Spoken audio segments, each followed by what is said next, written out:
Poleni.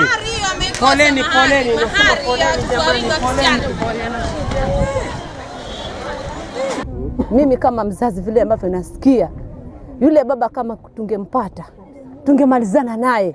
Maana ametumalizia watoto ambao sisi tunapata shida. Kama angekuwa yeye hataki watoto, angetuachia wenyewe tukalea. Kwa nini ametuwekea uchungu kama hivyo, kwamba anatulia wasichana wetu ambao ndio kimbilio letu la kesho? Atakuja tusaidia, anatuacha tumeenda kutafuta chakula tuje tukule na watoto, anakuja anatumalizia watoto. Huyo mama anaonyesha kwamba alikuwa ameenda kutafuta chakula kuja kusaidia watoto, akijafika baba amechinja watoto. Mimi kama mama nasikia uchungu, maana amechinja watoto kinyama.